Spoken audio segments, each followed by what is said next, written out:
Hello viewers, இனி நம்ம பார்க்க போகிறது ப்ளீச் எபிசோட் 71 பார்ட் 2.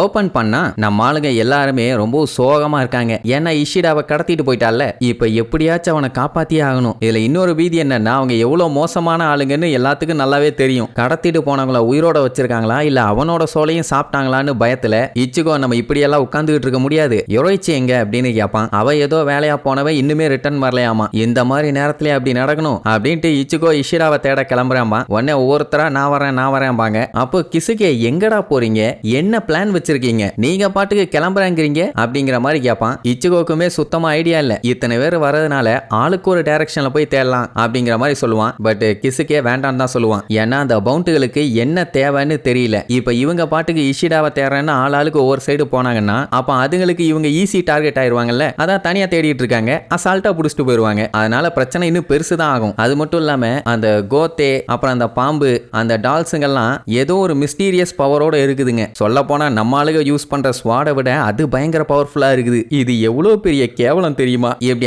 ஆப்பனன்ட் ஸ்ட்ராங்கா இருக்கான்னு தெரிஞ்சுமே தனியா எந்த ஒரு பிளானும் பண்ணாம கிறுக்குத்தனமா போனா வாண்டடா அவங்க வாயில போய் விழுகிற மாதிரி உடனே எதுவும் பேசாம அம்புட்டு பேரும் அங்கேயே கம்முன்னு உட்கார்ந்துருவாங்க. அதுக்கப்புறம் எல்லாருமே மாத்தி அப்படியே லுக் விட்டுட்டு இருப்பாங்க, என்ன பண்ணலாம்னு. இப்படி சீரியஸா எல்லாம் பதட்டத்துல இருக்கும்போது இந்த கோனு சும்மா இல்லாம குறுக்க பூந்து நான் கண்டுபிடிச்சிட்டேன் இந்த இருக்கு பாருங்க, இதை என் பேக் சைட்ல வச்சுட்டு உட்கார்ந்தேன்னா புசுக்குன்னு சத்தம் வரும் அப்படிம்பானா. கண்ணாடி உடஞ்சாலும் பரவாயில்லன்னு ஜன்னலை திறக்காமையா அவனை தூக்கிட்டு வெளியில வீசிடுவான். அப்படியே அங்க கட் பண்ணி நம்ம இஷிடாவை காட்டுறாங்க. அவனை பாத்தீங்கன்னா ஒரு பாலடைஞ்ச வீட்டுல தலையில அடிபட்டு இருக்குல்ல, அதுக்கு கட்டு போட்டு படுக்க போட்டிருப்பாங்க. யாரான்னா அந்த யோசினோ தான். பக்கத்துல வேற உட்காந்துட்டு இருப்பாளா. மயக்கத்துல இருந்து எந்திரிச்சவன் அவளை பார்த்துட்டு பயந்துருவான். அதுக்கப்புறம் அவன் தலையில கட்டெல்லாம் பார்த்ததுக்கு அப்புறம் தான் இவன் அவனை காப்பாத்திருக்கான்னு புரிஞ்சுக்கிட்டான். ஏன் என்னைய சாப்பிடாம வச்சிருக்க, என்ன மாதிரி செத்து போன சோளெல்லாம் டேஸ்ட் கம்மியா இருக்குமான்னு கேட்பான். அவன் அதெல்லாம் கண்டுக்க மாட்டான். நீ குயின்ஸியான்னு கேட்பான். ஆமா எல்லாம் இதைத்தான் கேட்குறீங்க, ஏன் குயின்ஸியோட ஸ்மெல்லு கொஞ்சம் டிஃப்ரெண்டா இருக்குமா அப்படின்னு உடனே ஆமா சுத்தமா டேஸ்ட் இருக்காது,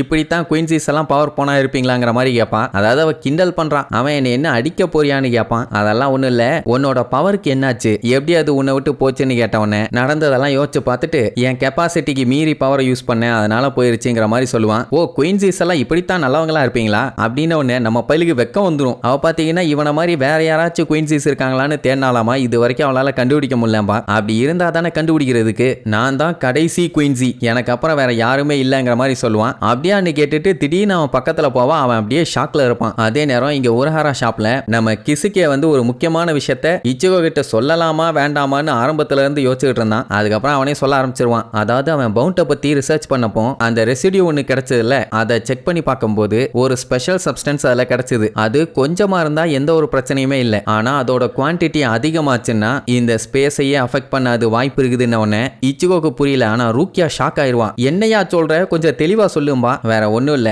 அதால ஒரு டனல் மாதிரி ஒன்னு கிரியேட் பண்ண முடியும். அந்த டனலை வச்சு ரெண்டு மியூச்சுவலான ஸ்பேஸையும் கனெக்ட் பண்ண முடியும். இத சொன்ன உடனே ரூக்கியா கண்ணா பின்னான்னு ஒரு டிராயிங் வரைஞ்சு காமிச்சிட்டு இதைத்தானே சொல்ல வந்தீங்கன்னு கேட்பான். இத கன்றாவியா இருக்குன்னு சொன்னா கடிச்சு வச்சிருவா. கட்டையில போற அளவுக்கு கலக்கி வச்சிருக்கியமா. அதேதான் இவங்க வேர்ல்ட அந்த ஹாலோவோட டுவெல்லு கூட கனெக்ட் பண்ண முடியும். அப்படி மட்டும் நடந்துச்சுன்னா இங்க வாழ்ந்துட்டு இருக்கவங்கள அந்த ஹாலோ டுவெல்லுக்குள்ள இழுக்கும். ஹாலோஸ் எல்லாம் இங்க வரக்கூடாதுன்னு சொல்லி தான் சோல் ரைப்பர்ஸ் எல்லாம் இவ்வளவு வேலை பார்த்துட்டு இருக்காங்க. இப்ப இது மட்டும் நடந்துச்சுன்னா ஹாலோஸால ஈஸியாவே வந்துட்டு போக முடியும். அது மட்டும் இல்லாம எல்லா சோல் ரைப்பரும் அதை தடுக்க வந்தா கூட தடுக்க முடியாது. அவ்வளவுதான், அதுக்கப்புறம் வருங்க சோலை சாப்பிடுங்க போகுங்க, ஒன்னும் பண்ண முடியாது. இவ்வளவுதான் உங்களுக்கு புரியுற அளவுக்கு சொல்ல முடியும்னு எவ்வளவு புரிஞ்சிருக்கும்னு கேட்டா 50%. அதுக்கே தூக்கி வாரி போடும். ஏன்னா இது பெரிய பிரச்சனை. இதுவே 50%னா இன்னும் பேலன்ஸ் எவ்வளவு பெரிய பஞ்சாயத்தெல்லாம் இருக்குது. இப்படி இவங்க பேசிட்டு இருக்கும்போது டெசாய் அடிச்சு புடிச்சு வந்து இஷிடா எங்க இருக்கான்னு தெரிஞ்சிருச்சுப்பான். உடனே எல்லாம் அடிச்சு புடிச்சு கிளம்புவாங்க. போய் பார்த்தா அவன் ஹாஸ்பிட்டல்ல ஹாயா படுத்திருப்பான். நம்ம ஆளுகளை பார்த்துட்டு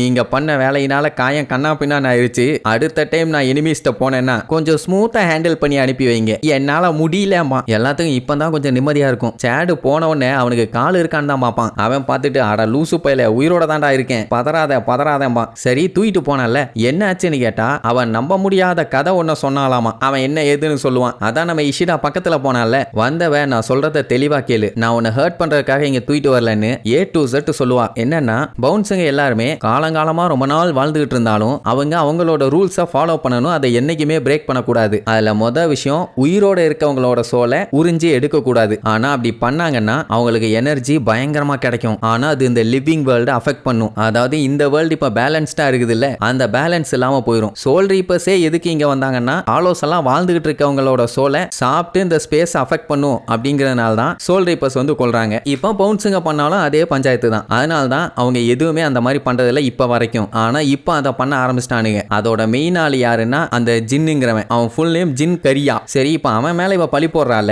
இவளும் தானே ஹியூமனோட சோலை சாப்பிட ட்ரை பண்ணா. அது ஏன் அப்படின்னு கேட்டா அந்த ஜின் கரியா இருக்கான்ல, அவன் பயங்கர ஸ்ட்ராங்கா இருக்கானாமா. அவன் கூட சண்டை போட்டு அவனை ஜெயிக்கணும்னா அதுக்கு இவ ஸ்ட்ராங் ஆகணும். அதுக்காக தான் ஹியூமன் சோலை சாப்பிட ட்ரை பண்ணியிருக்கா. உண்மையை சொல்ல போனா அவளுக்கே அது சுத்தமா பிடிக்கல. ரூல்ஸ் ஆர் ரூல்ஸ், அதை என்னைக்குமே பிரேக் பண்ணக்கூடாது. இவளோட பவரை யூஸ் பண்ணி அவனை ஸ்டாப் பண்ணணும்னு தான் இவளுக்கு ஆசை. ஆனா இப்ப இருக்க நிலைமையில அவளால அவனை தடுக்கவே முடியாது. இதெல்லாம் எதுக்கு இஷிடா கிட்ட சொல்றான்னு கேட்டா அந்த ஜின் கரியா கண்டிப்பா நம்ம இஷிடாவை தேடி வருவானாமா. ஏன்னா நம்மளால தானே இருக்கிற கடைசி குயின்சி, அதனாலே நம்மளால சேஃப்டியா உயிரோட இருக்கணுமாமா. அதனால எல்லாத்துக்கிட்ட இருந்தும் நீ கொஞ்சம் சேஃப்டியா இருக்கணும். ஏன்னா நீ ஒரு குயின்சின்னு அவ சொல்லிட்டு இருக்கும் போதே நம்மளால மயக்கம் போட்டு அப்படியே பொத்துன்னு விழுந்திருப்பான். கண்ணை திறந்து பார்த்தா ஹாஸ்பிட்டல்ல இருக்கானாமா. இந்த கதையெல்லாம் கேட்டதுக்கு அப்புறம் கிசுகேக்கு ஒன்னும் புரியல, எதுக்கு குயின்சியை தேடுறானுங்கன்னு. இச்சிகோக்கு என்ன டவுட்னா இவ சொல்ற கதையை நம்பலாமா வேண்டாமா, இல்ல வேண்டாமான்னு நம்பலாமா. இஷிடாவுக்குமே அதே குழப்பம் தான். ஆனா அவ ஒரு மாதிரி வில்லத்தனமா சிரிச்சா ஏன் எதுக்குன்னு யோசிச்சுக்கிட்டு இருப்பான். அதுக்கப்புறம் இவனை சேஃப்டியா கொண்டு வந்து விட்டுருக்கான்ல, அப்படி இருக்கும்போது இது எப்படி பொய்யா இருக்கும். சரி,